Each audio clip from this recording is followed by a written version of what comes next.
Good day. My name is Michael Malondo, and I'm going to present on the subject of Psychological Counseling 1. The code is PC10D1, and I'm going to look at two two parts of this presentation. The first one is the preparation for the exam, and then the second part is then the content of the exam itself. So before you're going to start with the examination, it's very important to know that you need to be ready. You need to know what is expected from you. And to make yourself ready for the exam, you have to come up with a timetable, preferably for 2 months before you're going to write the exam, just to make sure that you're going to cover and be ready the day when you're going to write the exam. So this subject might be one of many subjects that you're going to write during the exam, and having a timetable will help you so much to make sure that you are ready for the exam. So there are 3 things you have to do as part of your preparation. The first thing is to understand the context and the content of your subjects.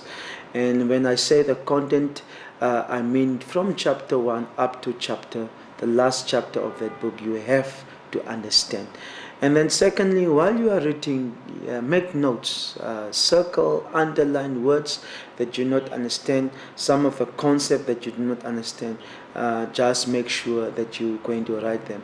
And then thirdly is, while you are reading, make notes of keywords, concept, and make a circle, underline them to make sure that you have a better understanding what it's all about. And of course, the most important thing is you have to make sure that you do have revision. So a week before the exam, or 2 weeks preferably, will be a very good time to revise. And your notes that you've made during your preparation reading will play a very important role, and during the time of revision you can go through all your notes and read your notes so that you can know exactly what is expected from you. Then of course, during your exam, you have to do 4 things. When you're going to write the exam and you've got the exam paper in front of you, 4 things that you have to do. The first thing is, you've got 6 questions. Read through all the 6 questions. Once you have read through the 6 questions, and secondly is you select the question that you know or that's much easier for you to answer. Then thirdly, this question that you have selected, you have to read through that question again just to understand what the question is all about. And then fourthly is, you have to answer the question. You don't need to interpret the question, but you have to answer the question as much as possible. So this is something that you have to look at, something that you need to know that it's very important, that you also make sure that you understand. So that's with regard to the preparation of the exam. So by now I will quickly go through the content of the subject, and we will cover it. Now, for this subject of psychological counseling, is you need to know about theories. Now, it's all about theories. Now, in previous presentation, we've already talked about different theories, and remember what I've said earlier is the purpose of this examination scope is just to prepare you. It's just serve as a guide. It is still expected from you to read the whole manual, study manual, the whole books, even if you have to read additional resources or information on the subject. So it's very important that you have to look into this when you're going to look through the subject. So we are quickly going to go through the content, and I'm going to discuss a few things, but as I say, it's very important for you to look at personality theory. So many months we've talked about the personality theory. We've talked about Sigmund Freud, different psychologists. We have looked at different theory in the Sigmund Freud. We have talked a little bit about the superego, the ego, the ID. We have talked about the psychoanalysis of Sigmund Freud. We have looked at different personality theories, other theorists that are using this. You have to go in detail, you have to talk about this, and preferably what I will suggest is when you are looking at this different theory, for each theory at least choose two theorists or two psychologists where you can discuss their theory. The humanistic theory, where we also talk about the Hawthorne effect. We've talked about this theory which talks about humanity, which is also very much more important when it comes to HR or human resources. So talk about this so you can also look at those ones. Cognitive theory, which is very much talks about the mind itself, talk the psychosocial development, also bring in the issues of the child and what role does it play. So you have to look and you have to study to look at the different theories. So I've already talked this earlier. So my suggestion is that you have to look at the theories. People normally get confused at different theories when they discuss psychological theories. That's why I said earlier, in your 2 months timetable you have to read in order to understand. Just doing memorizing the theory will not make you to understand. So you have to understand what the question is all about. Then also personality orientation, you have to look into it also. And then of course, which is very important, what are the characteristics of the counselor. Now, why this is very important, and I will pause here for a while on the characteristic of the counselor. You will find that when you are doing counseling, these theory, for example, the 4 theories that I've mentioned earlier, are actually guidance or guidelines that you can use when you're going to counsel somebody. Now, counselors, they base their counseling skills or their counseling tools or their counseling strategy based on theories. So find the best theory for you for your counseling. Now, you have different kind of counselors. You have counselors that are working in the field of health. You've got counseling that are working in the field of the workplace. You've got counselors that are working in the field of education. So it all depends on what type of counselor it is. Now, it doesn't matter what counselor you are, there are basic characteristics that a counselor must have. Now, in your preparation, you have to read about these different characteristics. You have to understand that there needs to be different characteristics. So I'm going to mention a few characteristics of counselors. The first thing that a counselor needs to know, it's the whole principle of confidentiality. Now, a counselor needs to be, now remember, when you are a client, you come to a counselor because you confide in that counselor. Now, despite the theories that the counselor is going to use, the counselor still need to make sure that whatever the client discusses with his or her needs to be there in confidence. Then, of course, the other characteristic of a counseling is trust. Can you trust the counselor? Now, the reason that you come to a counselor for counseling session is because you trust that person. So trust is something that you have to make sure that you have to adhere to. And it's not something that you will just receive. The trust, it's something that you have to earn. And it's one of the biggest and most important characteristic of a counselor.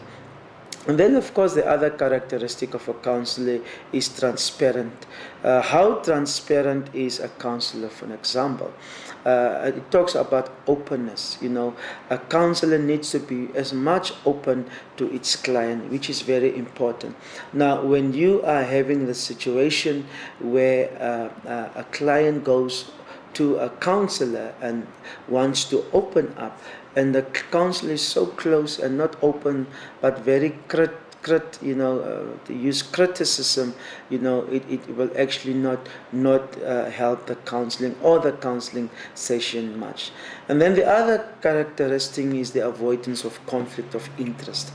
Now, if conflict of interest is an issue, then the counselor must excuse him or herself not to conduct a certain counseling session, especially where there is some personal agenda or personal interest, for example, in the specific client or that's coming for the counseling session. So conflict of interest is one of the things that needs to be avoided as much as possible. The other characteristic is biasness, being biased. Now, as a counselor, when you are going to have somebody that's coming to you for counseling, it's very important to put your own beliefs, your own perspective aside, and then just focus very objectively to the counseling session. So you have some counselors that are that become very subjective, and they are being influenced by their own beliefs, by their own convictions, and then they listen to the counselee, or to the client, because very discriminatory, and they act, very discriminatory towards the client, and this is something that the counselor must avoid as much as possible. So there are so many other characteristics, but I will expect you then just to go through those issues and then look at it. Now, in the subject of HIV counseling, there is also the aspect of the HIV/AIDS, the risk reduction models. Now, HIV/AIDS, as you all know, and we've discussed this in the past, is a risk. It's a health risk. It's a behavior risk. And now there are certain models that you can use, and one of the models which can help is the HIV/AIDS risk reduction models. So in your manual, they discuss about these models. You have to look at those different models. You have to look at how does these models work. You have to look at best practices. Did they work? How were they applied or implemented? So you have to discuss it in details in your exam or in the paper when you look at the HIV/AIDS risk reduction models. Very important that you need to understand. Then, of course, we come to the issue of human behavior. And in the human behavior, we will also look at other theories, behavioral theories of psychology. And one of this is also the whole issue of when we look at the conditioning theory, that can also play a role when it comes to human behavior. Now, HIV/AIDS is actually a behavioral it's a behavioral way of it's a behavioral sickness, if I can put it in such a way, because your risky behavior can actually make you vulnerable for HIV infection. So if people are having risky behavior, they make themselves accessible and also vulnerable to attract the HIV virus. Now, in your exam, you have to discuss about the basic human behavior. What makes people to behave in certain way? What makes people to behave in ways that will put themselves at a risk? And you can also bring, for example, the issues of high-risk groups or minority groups. You can also bring, for example, the issue of the factors that contribute to HIV/AIDS. One of the factors is multiple and concurrent partnership, which is actually a decision but also a behavior. Then you also have another factor, is the low use of condoms or protection. It's also behavior, So then you also have the other issue of violence, gender-based violence, which is also a behavior which can contribute to the spread of HIV/AIDS within the organism, within a community. Now, a human being is one of the most very intrigued, if I can say, creation.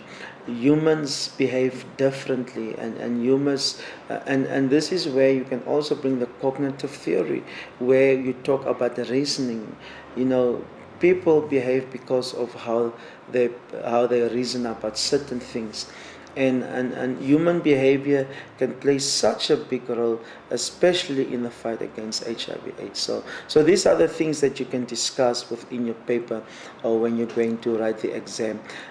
Then, of course, there are also different stages of behavior, and you can talk about the stages of behavior. Now, one of the theory which we call the recent action and empowerment theory also talk about that, but I want to talk a little bit about empowerment.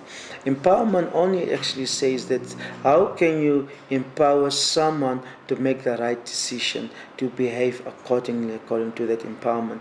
So capacity building plays a very important role. So discuss this in detail. We've talked about this already in the past, and just know that for each stage that you discuss, you have to look at the different practical examples and what makes it much more important when it comes to behavior. So when you look in the context of the subject, psychological counseling is as I say, it's very much more theoretical based, something that you have to look at.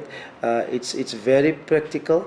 You have to look at practical examples and to make sure that you understand how these different stages or the different theories play a role in the fight against HIV/AIDS. Now, people ask now, when I do psychological counseling as a subject, how is that important for me to do it, and especially in my field of HIV/AIDS? Yes, it plays a very important role. Remember, we earlier talked about pre-test and post-test counseling. Now, when you do pre-test and post-test counseling, there are some of the psychological theory that you're actually applying in a pre-test and post-test counseling. So at this stage, I'm not going to repeat the content which we've already covered during previous presentation. If you are not sure about this behavior, these theories, I will then suggest that you need to consult the internet, or maybe go to the library as much as possible. So I hope that this presentation has helped you in your preparation for your exam, and I wish you all the best. Thank you for listening and watching to me. Bye.